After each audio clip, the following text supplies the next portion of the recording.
and other regions within Pakistan. But above all, men and women, brilliant, courageous souls, stand ready to embrace new challenges and defy the odds. They claimed such a thing was impossible. They insisted Africa was too splintered, too reliant, too wounded to ever speak on equal terms with the world. They believed our bounty would always depart our lands for a pittance, only to return costing us dearly, that we would eternally serve as the planet's quarry, its pasture, its discount source of untapped riches. Yet, beneath the blazing sun in Ouagadougou, bathed in the crimson and amber hues of the Sahel, a single figure entered the chamber and shattered that old narrative, Captain Ibrahim. The soldier no bribe could sway, the leader no threat could cow, sat across from the Pakistani delegation, not as a supplicant, not as a subordinate from the so-called Third World, but as an equal at the negotiating table. Camera flashes flickered, pens poised above the parchment. With a single stroke of his pen, the course of history veered. This was not a loan from the International Monetary Fund, shackled in the disguise of assistance. This was no underhanded arrangement that would see our gold spirited away to foreign vaults while our children went hungry. Instead, this was a true partnership. Gold, uranium, cotton, and minerals from Burkina Faso exchanged for Pakistan's manufacturing, technological prowess, and energy. No intermediaries, no Western custodians, no colonial signatures marring the contract. Burkina cotton, no longer hauled away as raw bundles, but transformed into cloth and garments within our own textile mills. Our uranium, not vanishing into distant military stockpiles, but fueling clean energy for our cities and advanced treatments in our hospitals. Our gold, no longer traded for mere coins, but for the equipment that will sustain our farms, strengthen our roads, and power our industries. For the first time in contemporary memory, a modest West African country has sidestepped the economic bottlenecks of Paris, London, and Washington, striking a billion-dollar agreement on its own terms. And the world is rattled because this is not just a deal. It is a fissure in the fortress of global exploitation, a beacon blazing into the sky, signaling to every African land that this is possible. No one need bow their head. Already, Western newsrooms sharpen their rhetoric, while economists cloistered in their glass towers deem the move reckless. The old guard murmurs about sanctions and diplomatic fallout. But on the streets of Ouagadougou, there is nothing but music, nothing but pride, nothing but the jubilant voices of a people who for the first time in ages are playing a game where victory is within reach. As tonight's broadcast begins, you must grasp this. This moment is not only about Burkina Faso. It is a message for all of Africa, for the global south, for the entire world, that the era of submission is over and an era of equal exchange has dawned. So make yourselves comfortable. What you are about to hear is not merely the news. It is the master plan of a revolution. There will be no violence, no words of hatred, no seed of division. Our mission is to enlighten, not to provoke. Thank you for joining us. Let us strive to stay informed together. Good evening, Africa. Good evening to every household, every lane, every marketplace, every field, and every corner of our cherished continent, where the heartbeat of our people resounds strong and undaunted. Tonight, we share a tale destined to echo through the ages, a story to be recounted in classrooms, at village firesides, in city assemblies, and within the chronicles of history. Captain Ibrahim Traoré, the youthful leader already shaking the old colonial foundations, has just sealed a billion-dollar resource exchange agreement with Pakistan. But this is no ordinary accord. It is a compact forged not from want, but from might. It is not charity. It is not a handout. This is a union of equals, and it carries the promise to reshape Burkina Faso's destiny. For hundreds of years, Africa has been ensnared in a cycle where its treasures flow outward in abundance: gold, uranium, cotton, cocoa, oil, while manufactured goods return at prices crafted to drain our coffers and keep us ensnared in dependency. This agreement stands as a bold defiance of the established order. It transforms the foundational rules, exchanging exploitation for mutual gain and dependency for self-respect.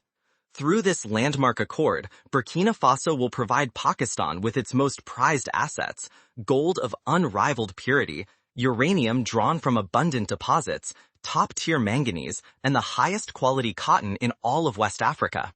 In return, Pakistan will introduce cutting-edge technology, construct manufacturing facilities upon Burkinabe land, and offer expertise spanning energy, agriculture, defense, and industrial development. This is not a mere transaction.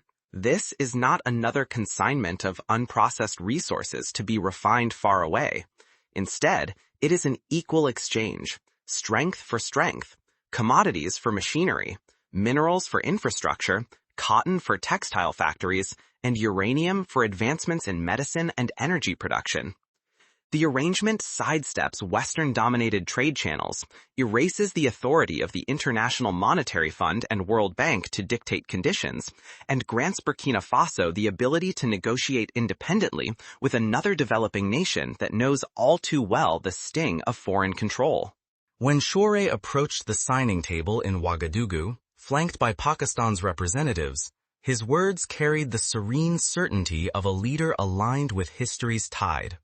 No longer will we trade our gold for mere coins, he declared. We shall exchange our riches for tools to generate even greater wealth. Our resources will birth new industries, our minerals will be converted into energy, and our cotton will become clothing for our citizens. We refuse to remain solely miners and cultivators. We will evolve into manufacturers, pioneers, and exporters of finished goods. Those words set the stage for what was to come. Practically, the deal will result in the creation of 3 significant industrial hubs within the initial 18 months. In Ouagadougou, an expansive complex will craft agricultural machinery, tractors, irrigation systems, harvesters, all specifically designed for West African lands. In Bobo Dioulasso, a leading-edge textile factory will turn cotton from every region into fabric and apparel, slashing the need for costly imports and offering thousands of jobs to women and young people. To the east, near Fidangoma, a joint plant will assemble armored vehicles, trucks, and transport equipment for both local use and regional commerce. But this is merely the starting point.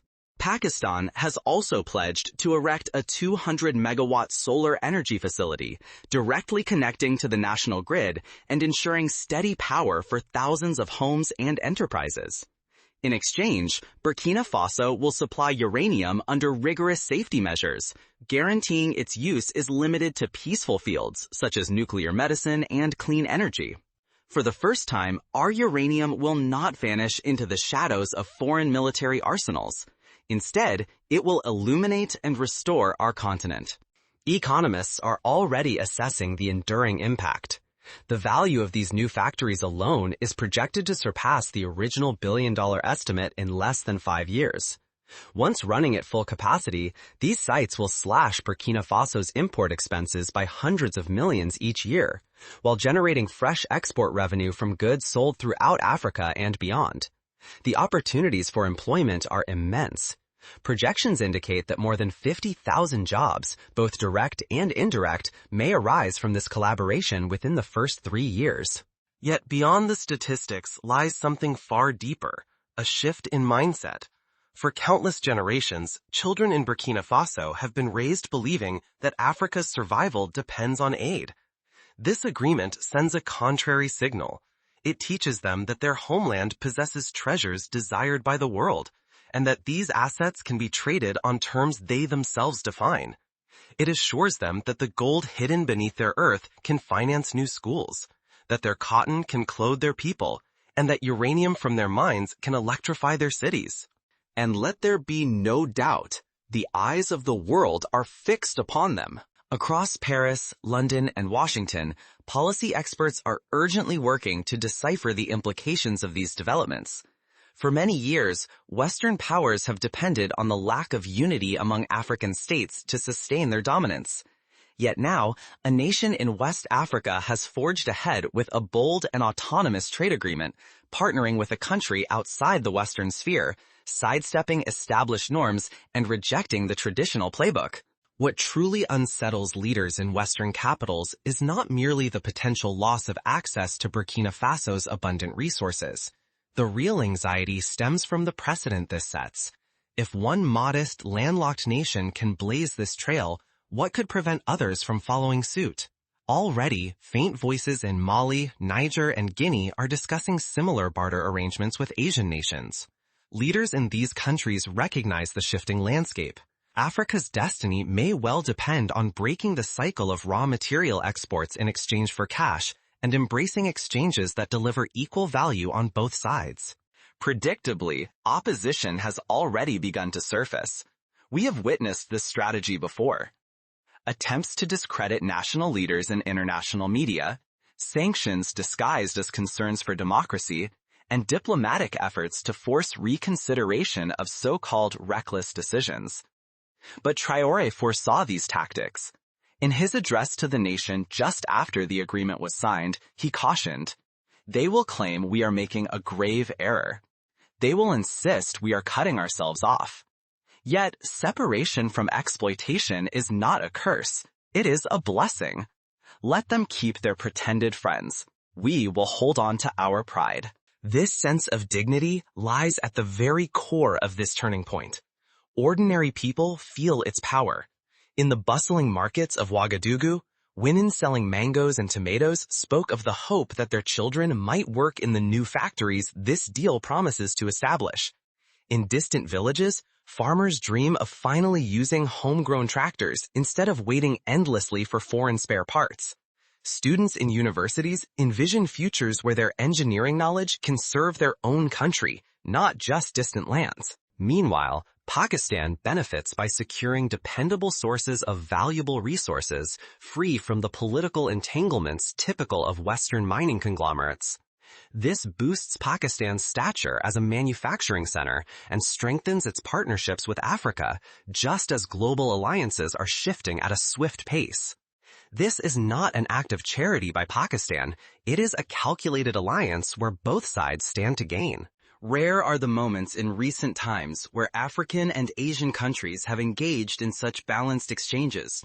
Yet, those occasions have often transformed entire regions. In the 1960s, Ghana and China entered into barter agreements that laid the groundwork for decades of infrastructure growth. In the 1970s, Libya exchanged oil for South Korean construction expertise, helping to turn Tripoli into a modern metropolis. Now, Burkina Faso is scripting its own story within this lineage, potentially igniting a new wave of South-South collaboration for generations to come. As dusk settled over Ouagadougou on the evening the announcement was made, thousands filled the city's heart.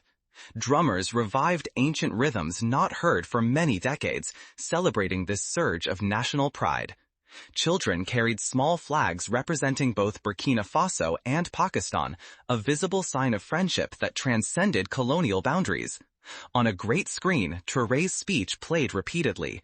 "We will no longer supply the world's riches while consuming its scraps. We shall create, we shall manufacture, and we shall thrive." The world has been alerted. Burkina Faso is steering its own destiny, not out of sheer defiance, but because the era of subjugation has ended. This billion-dollar resource trade is far more than a business contract. It stands as a proclamation of sovereignty in the 21st century. As we conclude this broadcast tonight, we remind our audience that history is written not solely by monumental events, but by the determination to envision them. Ibrahim Traoré has dreamed of a Burkina Faso that trades with equality on the world stage, then worked to make that dream a reality. The road ahead will be difficult, and opponents to progress will abound. Yet, this agreement demonstrates that tomorrow is claimed by those unwilling to accept boundaries set by others, choosing instead to forge their destinies themselves. Burkina Faso has made its voice unmistakably heard. Across Africa, ears are attuned, and the entire world will soon be compelled to pay attention. As responses emerge from every corner of the continent, one undeniable truth stands out. Africa is insisting on dignity, self-determination, and responsibility from all partners. Is this merely a diplomatic stumble, or does it reveal a profound transformation in the global balance of power? We will be observing every development with great interest.